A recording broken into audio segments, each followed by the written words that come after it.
Hey everybody, today I'm going to be showing you guys my brow tutorial. Little disclaimer, this was originally a regular recorded video, but my family barged in and decided to ruin that. So yeah, this is a voiceover now. But anyway, let's go ahead and get into the video. I'm going to start by gelling down my brows with a dramatically different gel. This will help prevent flakiness, and then it also helps my brow hair stay down because they are very sparse. And then I'm going to brush them in the direction that they go using the spoolie end of my Benefit pencil. Next, I'm going to be taking my Anastasia Beverly Hills Dip Brow in the shade Ebony, and I'm going to be outlining my brows with this color. I won't be filling them in with this color only because I feel like it is a little too dark for me, but I love the way that it makes my outline look very sharp and precise. But yeah, I won't be filling in my brows with this color. Honestly, guys, the secret to a good brow is just to follow your natural hairline. I don't have an arch, so you'll kind of see me finesse my way to get an arch. But other than that, I'm literally going right up against my own hairline. And then this will give you the most precise and the most natural looking hairline rather than like just guessing it. And I'm going to be using my number 6 pencil, the Benefit pencil, and I'm going to be filling my brows in. This is like a medium brown type of pencil.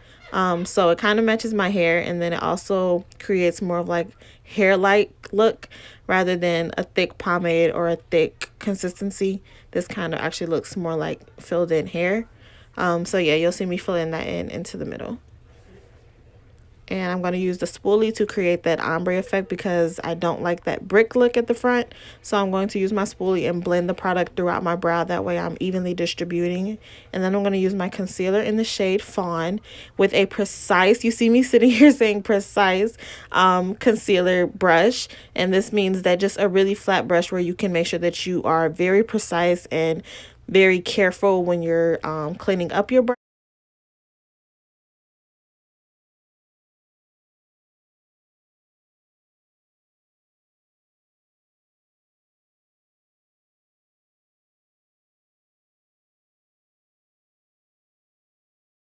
Literally going right up against the brow product.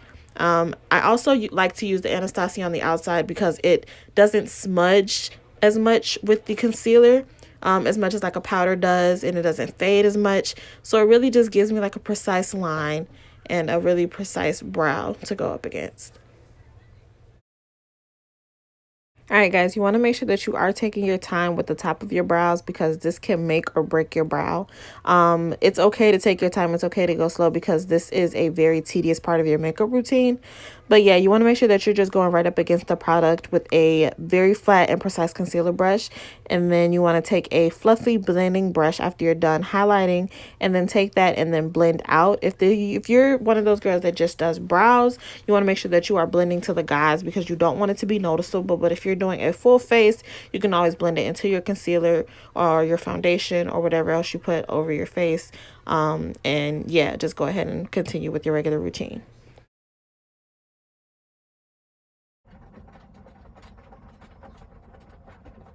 And then I'm following my natural brow line, and I'm just adding that product very thinly, and I'm starting from the middle because if you start from the front of your brows, you are going to get that brick-like feature.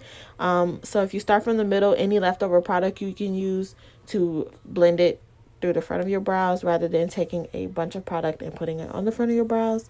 It would just not look good in the end.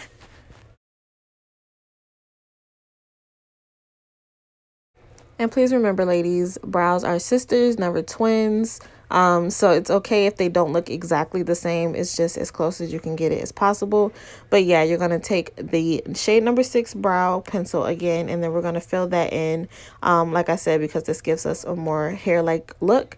But yeah, evenly distributing it through the brow, starting from the back because like we said, we want to use less product towards the front, and that just gives us our gradient effect, our more ombre effect.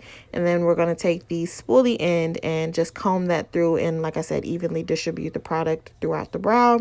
And then we're going to definitely focus on the front so that we make sure that we don't have that brick look. And just like the other brow, we're going to take our concealer, going right up against the product, being very precise. This brow didn't really take me too long. I didn't have to be so tedious with this one. I never really do. I don't know why. It's honestly just my other brow that I just really have to be careful with. But this one I'm pretty good at. So I'm just going to take that right up against the brow line and then just clean up any smudges or any mistakes that I see, imperfections at all.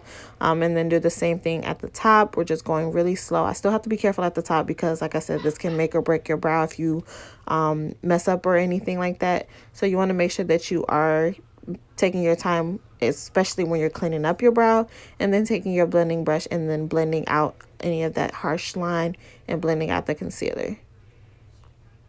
Alright guys, so after I blended them out, I didn't record this part, but I used some brow setting gel to just keep them in place and lay them down a little better. But this is the finished product. I seen that it was looking a little bricky, so I had to blend that out using my spoolie. But yeah guys, this is the finished product. I hope that you guys liked it. Let me know in the comments below what kind of videos you guys want to see, and I will see you guys in my next video. Bye.